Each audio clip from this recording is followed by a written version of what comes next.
Welcome to Season 2 of the Maine podcast, where small businesses join together to think outside the box and learn how to roll with the punches and stay in the fight. We invite you to tune in whether you're a skeptic, on the fence, or have many years creating Maine-made products. Let's keep that entrepreneurial fire burning strong as we put Maine on the map with the Maine podcast. Hey everyone, welcome to the Maine podcast. My name is Daniel Finnemore, and today we have Stephanie Mulligan. She grew up in a beautiful village in western Maine. She graduated from the University of Maine at Orono with her bachelor's in elementary education with a concentration in English. She founded the publishing company, McSea Books, after teaching middle school. She encourages young readers to explore the relationship between education and the great outdoors. Stephanie lives in Maine with her husband and their darling children. Stephanie has created another delightful and informational children's book. Have you ever wondered how maple syrup is made and where it comes from? Join Luke and Layla on their next adventure as Grampy teaches them all about tapping maple trees. A sugar slang glossary and facts about maple sugaring are included. So my friend and great to see you on here. It's great to see that you got another book coming. It's Stephanie Mulligan. How are you doing? Great. Thanks for having me. Yeah, thank you so much for taking the time to come on to the Maine podcast show. And I'm excited to talk about your new book, How to Tap a Maple. Yeah, we are really excited, and we're right in the middle of maple season. So when is Maple Weekend? It's like Maple Week this year, right? Or this time. So Maple Sunday is Maine Maple Sunday is the 28th, and a lot of sugar houses are going to be starting things, close to that weekend and during that week. And the 23rd is the annual governor's tree tapping. That's right. So that will be really exciting for us, because actually Governor Mills had asked for the book to read. So keep an eye out for that. Book, huh? Governor Mills, yes. And she ended up doing a reading of my book, which is that's very nice. Cool. I did not know that. The Maine Department of Agriculture, they requested a few copies as well, which was a wonderful surprise. So I'll be doing an interview soon with someone from New Center, Maine, and I'm sure they have permission to incorporate snippets of that. So yeah. Well, that's wonderful. So it's more than just a book. You're really plugging in with, the state and the agriculture and just like the history of maple syrup, and there's a tree, I think, that gets tapped right in the Blaine house, or near the Blaine house. Yeah, on the lawn. Yeah. That's really cool. That's exciting. I'll have to keep a lookout for the interviews and everything that are coming up. Yeah. So tell us a little bit more about yourself. Like, where did your inspiration from writing come from? And what are some of your hobbies? So my inspiration came from, ever since I was a little girl, I really loved to write poems, and I really, really love to rhyme, and even do a lot of silly rhymes. And my mom recently, before the pandemic, she brought up a bunch of poems I had written that I actually forgot about. And that was pretty neat to see. And my dad and I we would make up, all these silly poems about whatever, driving down the road. We might see something funny. We may have seen a man on the highway doing something, and then the car that he was with running away, driving away. You never know what you see. Going there. Sorry. Sure. No, but just anything inspirational. That was truly one of the inspirational. Poems. It was funny. It was silly. And, my writing isn't actually funny or silly like some writers are, or what I've published so far. This is very, it's nonfiction, it's informational, but that's where my passion for teaching comes in. And also my dad had the books. For instance, he had all the dummy books, Golfing for Dummies, PC for Dummies. Okay. And I realized it kind of clicked. All of those books are really they're instructional, they're how-tos. And so he was someone that if he didn't know how to do something, then he would just put his mind to it and research it and figure it out. And I think part of that played into it too, is, he's making me take like tying classes at Home Depot and all these things, which, at the time as a teenager, you probably might not be your, how you want to spend your weekend, but I really grateful for all of that too. So that is great. So you have inspiration from where you live, where you grew up, your Right. father, really just the things around you, and just going and doing it, finding out how to do it. And Yeah, so, especially as you mentioned just now, being from the state of Maine, and my parents were both born in Rhode Island, but I was born in Maine. mhm. And one of the things we would do most weekends is whip out the atlas. Where are we going next? Okay, So I old felt so, gazetteer. oh yeah. So I felt so blessed to be able to experience Maine, and all that it has to offer. And then I grew up in the woods in the western foothills of Maine, but then I lived on near the coast, and I lived in Portland, and now I'm in central Maine, Yeah. northern Maine. Northern Yeah, Maine, you're that's what up we north refer to from it. me. Yeah. Yep, north of Bangor. So So do you have any favorite places that you like to visit? Where's some places that your old man used to take you when you were a kid, and that you take your children, or you plan on taking your kids there? oh, I really love to just go to the coast any chance I get. Yeah. And so really looking for that delicious lobster roll any which I post about I on Instagram a lot. Yeah, that Can't get makes out me of my hungry when I head. see that. You had a couple different occasions where you had some lobster rolls there, huh? Oh yeah. Do you have a favorite place that you like to eat, or is it just wherever there's a lobster roll? Yeah, literally wherever there's a lobster roll. Yeah, So yeah, we hit up all different places. all along down the coast. If you're Yeah, over but in even Maine, I'll just do a shout out to the Eagle's Nest, because I don't okay, know if y'all been there, but it's like they they've give been you doing it for a while. so They're not near the much. coast, They're but not near the coast, they're but near the river. I'm gonna throw you for a loop there and just Yeah, so come up to Bangor. Come check out the Eagle's Nest yeah. right down Route 9. That's fun. So what about hobbies and other things? Obviously, you love teaching, you're raising kids, you're a busy mom and wife. And what about, do you have anything other than writing that you really are passionate about? Yeah, well, I grew up dancing, so that is something. I don't take class anymore, but that's definitely has been a big part of my life, and ever since the first grade. And so, shout out to Art Moves Dance, Are Debbie Irons in they still Norway. around? Oh yeah, Okay. oh yeah, yep. What about So, the kiddos? excuse me, what is that? No, not, I didn't mean it like that. Yeah, definitely. So, but that was, okay, I do knit and crochet when I Oh have boy. time, but Now I'm you're not, I really mean, we're not putting, going, I have a sewing machine that doesn't get used much. And yeah, I what used about to with the really, kids? You guys, I seen some videos, you guys going out sledding and oh getting yeah, out yeah, and we have, love to, snowmobiles yep, and ice fish. And ice I fishing. used to I was a pretty, well, I wouldn't say avid hiker, but I Yeah. really enjoyed hiking, and I took wilderness leadership in high school for 3 years. So I did really enjoy. I'd love to get back into that and have the Yeah. kids do more of It's that, fun. hiking outdoors, Yeah. anything, where you can spend time outdoors. I So wish I had done more of it. I was so busy on like playing video games and just, I don't know, in the city getting in trouble. But like, Maine has some beautiful mountains there. I just didn't know like it yeah, was all right there. Like within an hour of yeah, my house, I can hit some really beautiful hikes. And so right. we try to get out and do that more. And it's really awesome.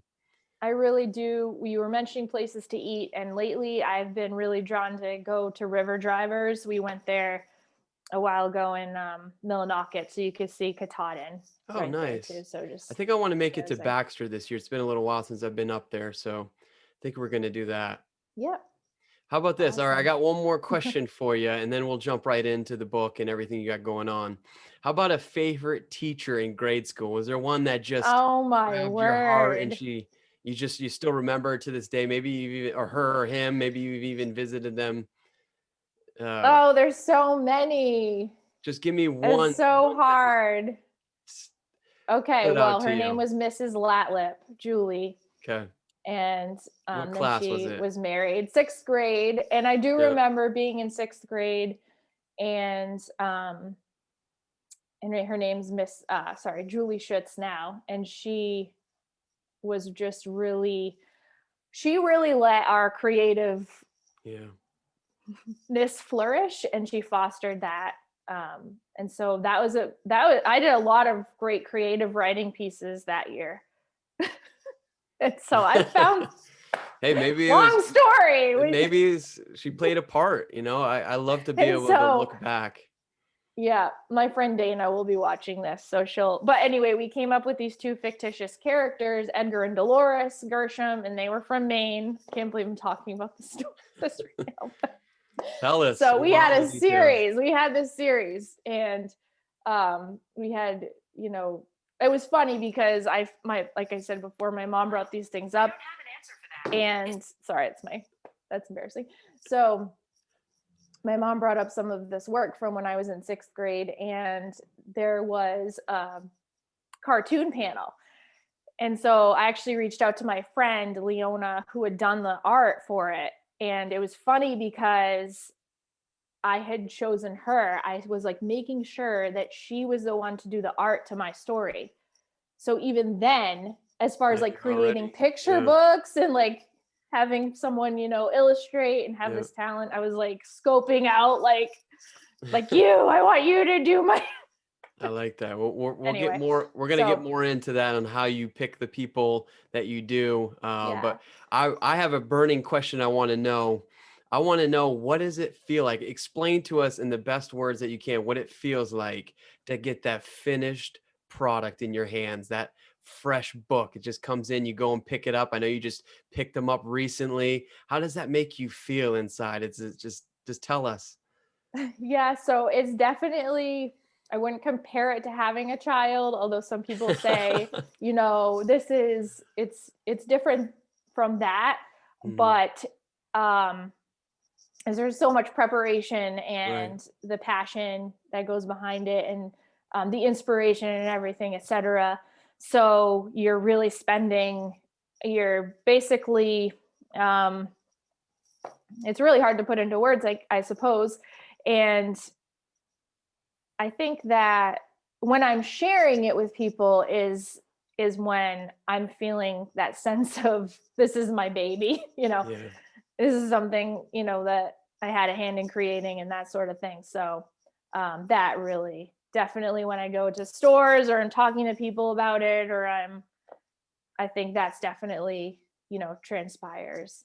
So when you walk into a bookstore or something and you see it there on display or on the shelf or something, that's got to feel pretty good. Yeah, it's definitely actually still surreal. It's What was a your lot has dream store that happened. you wanted to be in that you got into, or that you're still working on getting into? Getting into the retail locations of Books A Million, Yep. in the state of Maine and New Hampshire. That was a big thing. I wouldn't say it was like my dream store, because the whole experience is a dream, but not just getting online, but actually being on the shelves. As How does small that of work? small How of do you a do that? publisher as we are, like that was a big deal for us, that okay, like you're actually in the stores in Books A Million. You got to know somebody, or is it just you got to I get to the right called. person? You just call and call and call. Yeah, I called the general manager when he came out with my first one, but I wasn't with a national distributor at the time, so now we are, and that changes it as well. So it's really about, them making that decision and taking a gamble, like taking a chance, on us. So really appreciative of that. Awesome. And so it sounds like you're juggling a lot with directing and creating, and you do a lot of marketing, and I see you promoting all these different books. Like, that's a lot to handle. I ask this question to all my guests. What's a day in the life of Stephanie Mulligan look like? Well, like you said, a lot of juggling. So we have 3 small children, and I couldn't do it without my husband. So he is right there by my side, helping with the kids, and but typically I get up and you get to work. There's always something, and work, or as it is, with the children. And I mean, you probably can only imagine. We have 2 German Shepherds too, so you can only imagine what's going on. So no, on every day is different. Yeah, every day is different. One day I might have proofs to go through and that sort of thing. I'm having you with me right now.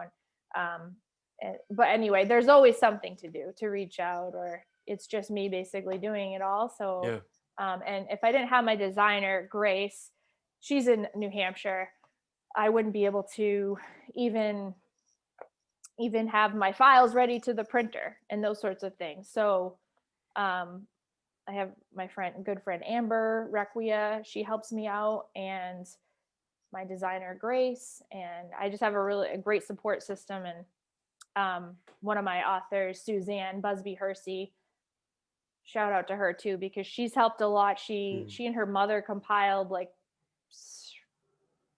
hundreds of names for me to send postcards out to. So that took a lot of work too. A lot of marketing and promoting. Yeah. That was all by hand. We didn't buy a list of addresses. They went through, it was like curated, went through, looked up all these places that might want, her moose book. So she and her mother helped with that. So I've noticed your stuff has a lot of personal touch on it. I've seen that you signed books and these postcards, and you really put that extra oomph in it to make it very personal. And I think a lot of people appreciate that. Am I right? Oh yeah. Yeah, definitely. Yep. And I have, for instance, we have these book plates, these stickers that my author will sign, and my author send to me. We want to make it personal, and as long as we can. And so we can right now, and that's important to us. Absolutely. And really sets you guys apart, I think. So bring me through the creative book process. We touched on it a little bit with the inspiration for the writing, certain people in your life, childhood memories. But how does it actually get written down on paper? Who does all the awesome illustration and designing? We kind of have an idea of where the story comes from, but then you have the whole publishing piece. Yeah. So every story has been different for me.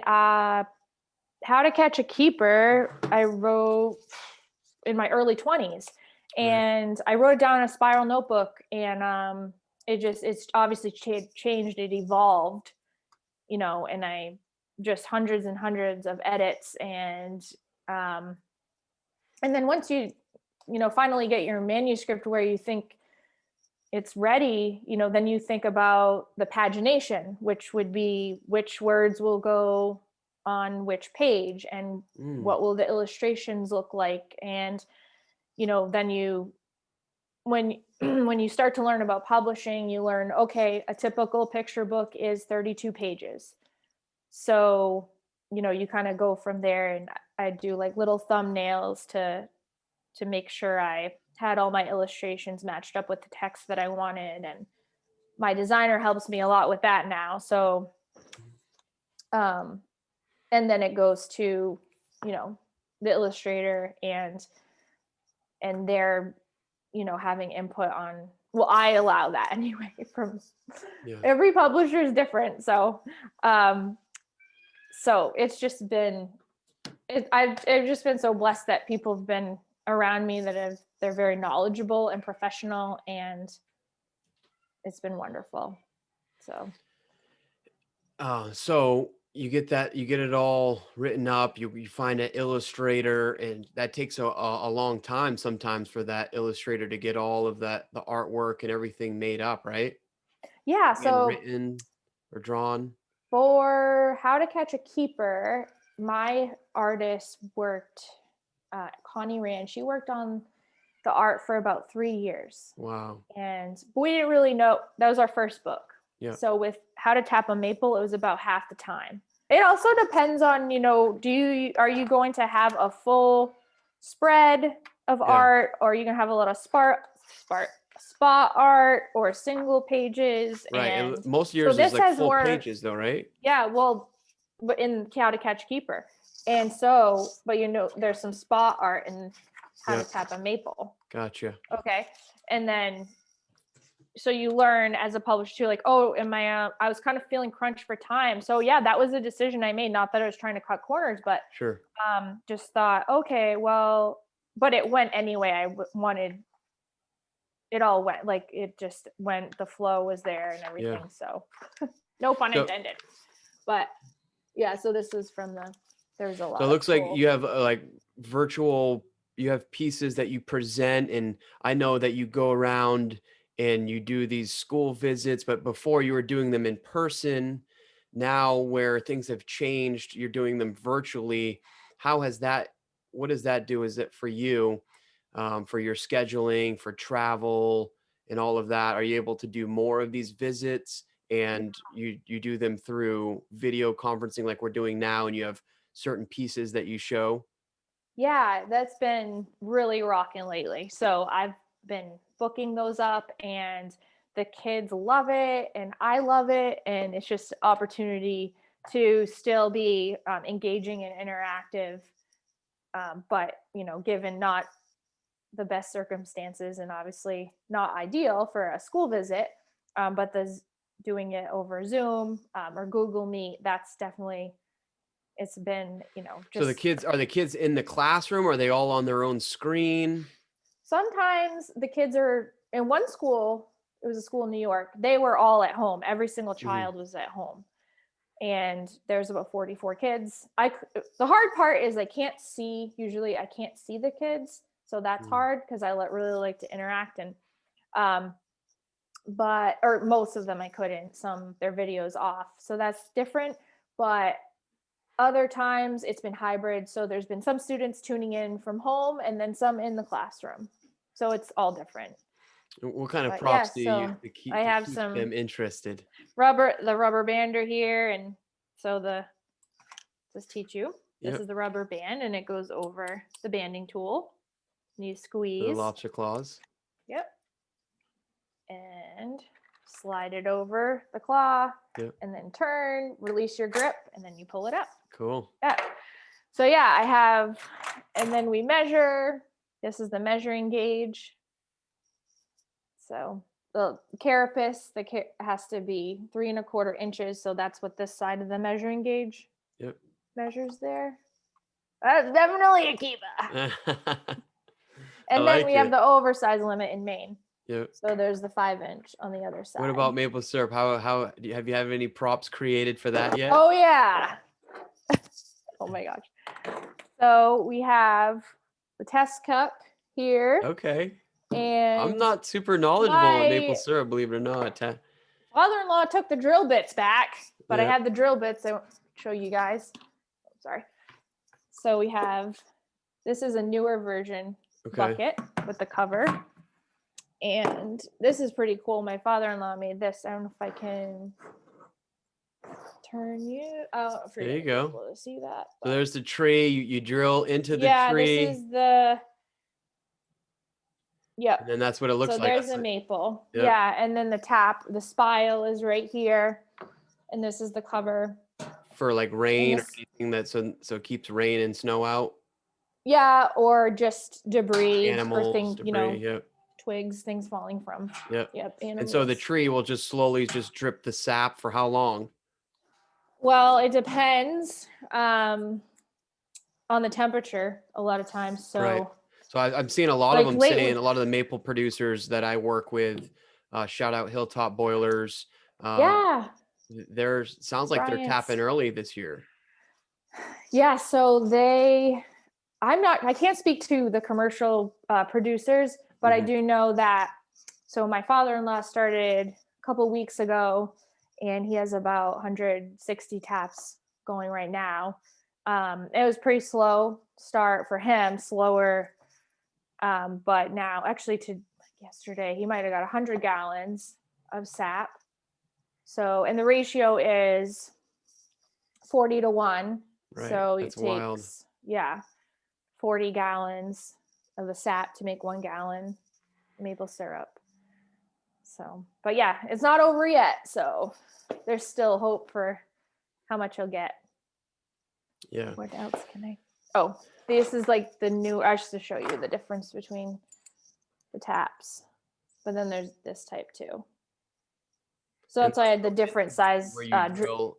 Yeah, these would take a different size drill bit because this one's smaller.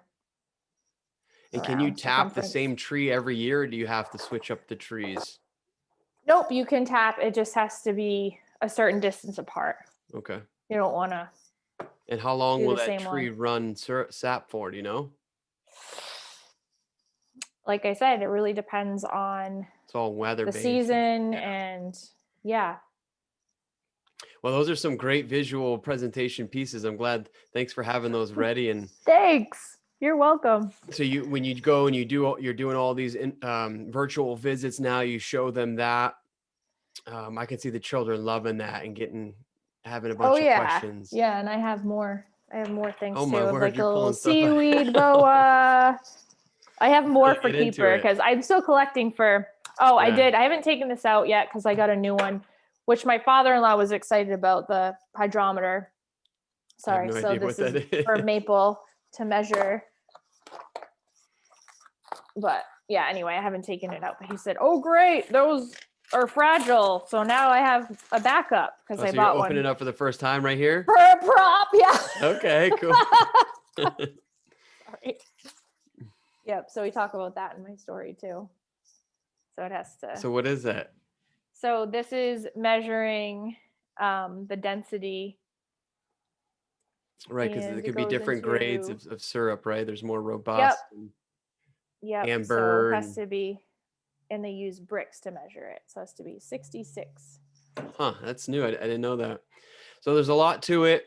Yeah. Let's talk about how last time you were on the show, you're talking about how you were self-published. Sometimes it can be hard to find a publishing company. Now you are a traditionally published company. You're bringing on new authors. There's more books. You talk to us a little bit about how that happens. Yes. So a self-publisher is someone who does what I did with the first book, How to Catch Keeper, and How to Tap Mabel too.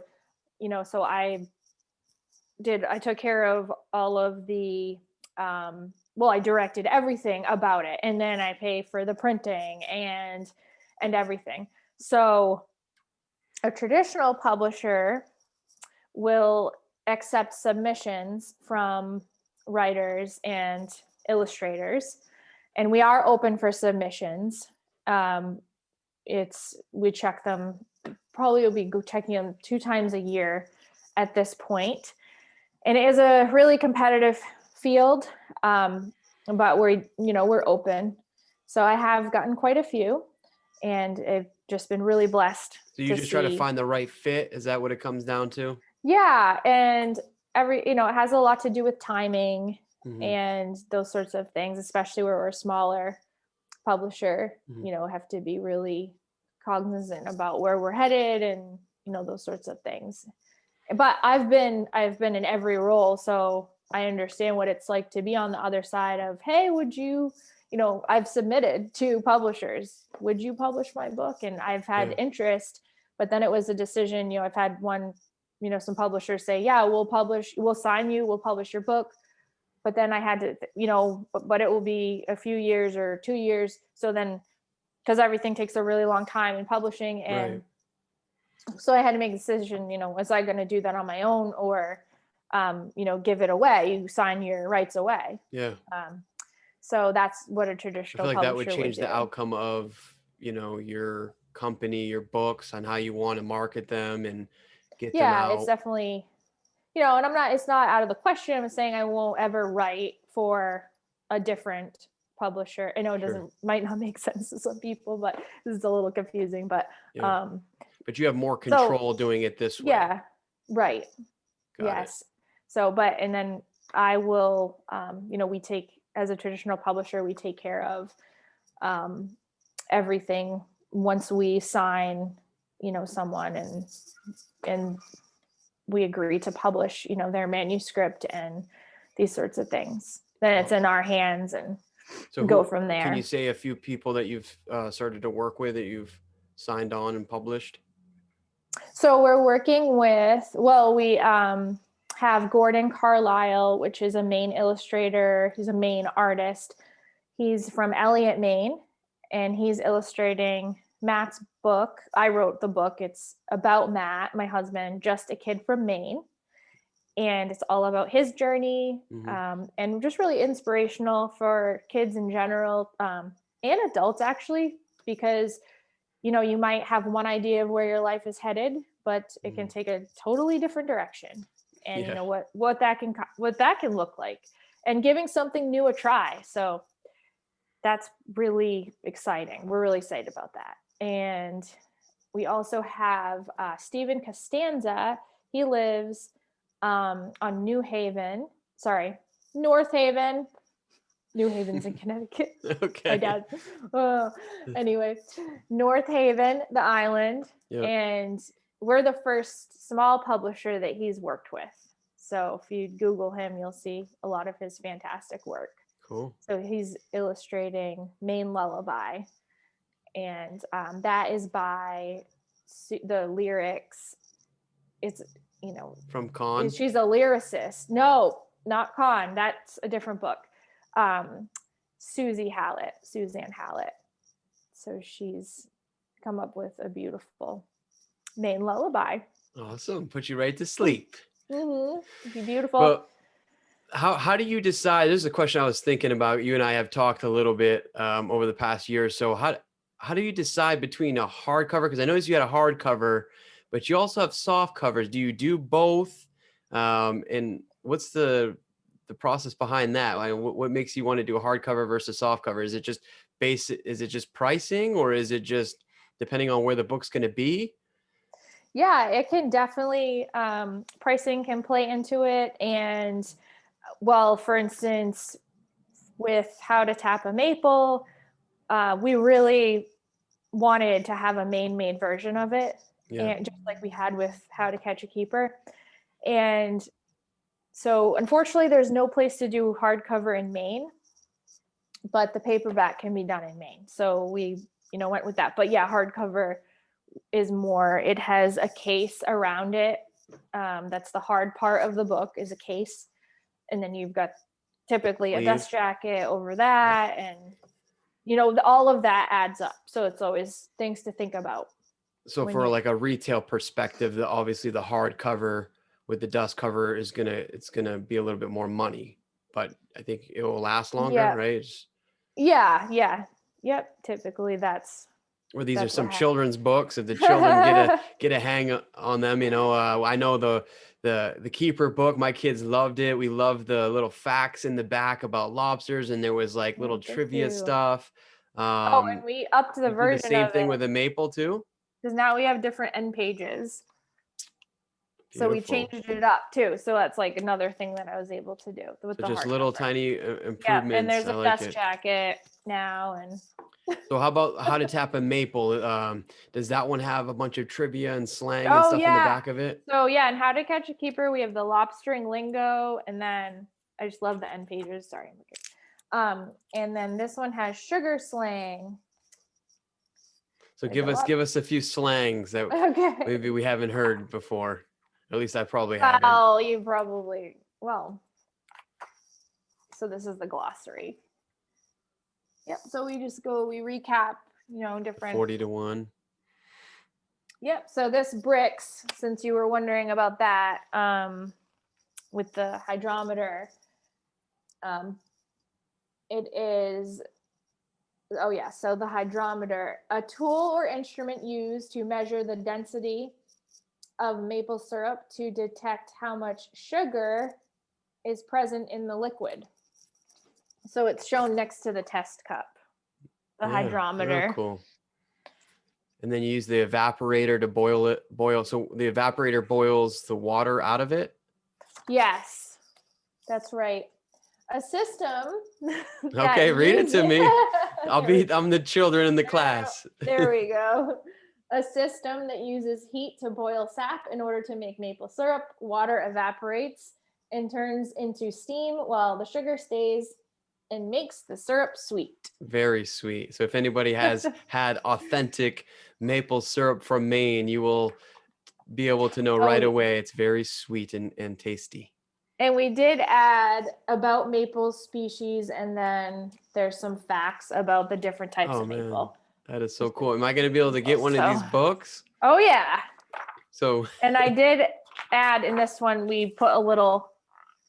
Oh, that's nice. Our titles, so. Yeah.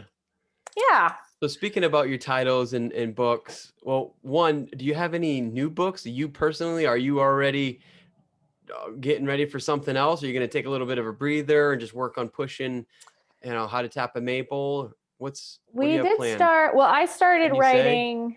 Yeah, I started writing how to rake the berries. Oh. And then I thought about potatoes as well, as I have some connections there too. When you say berries, you mean blueberries. Blueberries. Yeah. That's gonna be good. But I'm just letting it breathe right now. So I'm just kind of, and I did just write Just a Kid from Maine. So that will be out hopefully by next fall. Awesome. So you got a bunch of stuff in the making. Yeah. And then the Maine Christmas song, we can't forget about that. And that's when you mentioned, Con Fulham. You're gonna put it into book form? Yes. Oh, yes, wow. we are. Yep. It's the illustrator. She's almost done illustrating, Cynthia Baker. She's almost finished with those illustrations. So we'll be able to. Wow. So it sounds like you got a lot in the making. Yeah. A lot of, so any immediate plans in the future? You just keep going with what you have going on now? Yeah. Just keep going with the virtual school visits and just boxing up my books. Shipping them out. That's right. So you're sending them all over the place. Where are some? So we had you on last time, and we talked about a few places that you had them in. Has that grown since the last time we've had you on? How many places? Yeah, definitely. Especially with having. I love our distributor. It's a really small distributor. Yep. And their Pathway Book Services, and it's just like a family there. And they're in Keene, New Hampshire. So. Probably not many people have heard of them. But I've just there's other bigger distributors like the Independent Book Group or different places. And I think they're near Indiana. There's one that comes to mind, but working with them has been phenomenal. They pick up my calls, they answer my emails. Like it's there's personal, a lot of communication, and that is not typical. So right. I love that too. And that fits with what we do in our company and everything. So. Yeah, that's why we love working with you, Steph. And I'm excited to be able to offer How to Tap a Maple as a regular box item in the Box of Maine. And those should be coming in soon, I think, right? Yes. Tomorrow. So where are a few places? Wait, so you haven't shipped them yet? Where are a few places? I'm delivering them tomorrow. Oh, wow. Okay. Because I'm going to Old Town Elementary to drop off books too. So. Real cool. Where are a few other places aside from Box of Maine? Obviously, your website. Why don't you go ahead and let people know about your website and your social media as we wrap things up, and some other places they can maybe grab your book? Yes. So I'd love, for us everybody to stay in touch. McSea Books on Facebook, MCSEA. So yeah, McSea Books. And I was going to show you the spelling. And then on Instagram, we have a lot of new Canadian followers. Okay. Actually. So probably because of the maple and the moose, which was pretty cool. And getting into more stores over there. Oh, right here, McSea. You can see it. Yep. Right there. And Sherman's is one of Sherman's, the Maine Coast bookshop. They're one of the only stores in Maine that have the hardcover. So if you're near Sherman's, that would be great. Otherwise, and obviously on our website, McSeaBooks.com. And we're available through any bookstore. So your Facebook, Instagram, is it all McSea Books? Yeah, and we do giveaways. So it's all McSea Books. And sorry to cut you off. You're like, giveaways. We do giveaways. Look, I'm the giveaway king. Okay, you can't outgive me. But watch out. There's a lot of scammers out there lately. Maybe. Yeah. So we haven't done one in a little while. But if you sign up for our newsletter, then you'll have a chance to win some free books too. So how do they sign up to your newsletter? They go to McSeaBooks.com? Yep, go to McSeaBooks.com and it should pop right up. How often you send a newsletter about what's going on, new things going on? Yep, just basically, when there's things to report about, and I try to every couple months do one. Awesome. Well, Steph, thank you so much for coming on the show. Thanks. I know you're busy and with everything you got going on. And so thank you for carving out a little time for us. I appreciate it. Thank you guys. Really appreciate it. Awesome. You have yourself a great day, and we'll catch you on the next one. Thanks for listening to Season 2 of the Made and Made podcast. We hope that you thoroughly enjoyed this episode and would like to ask you to consider sharing it with friends, family, and your business peers. And don't forget to follow us on Facebook and Instagram. Also, you can find the Made and Made podcast on YouTube, iTunes, Google Play, Spotify, and all other digital streaming services. If you would like to financially support the show and be a part of putting Maine on the map, you can subscribe to us on Patreon or email madeandmadepodcast@gmail.com. So shop local, shop small, and save Maine businesses once and for all.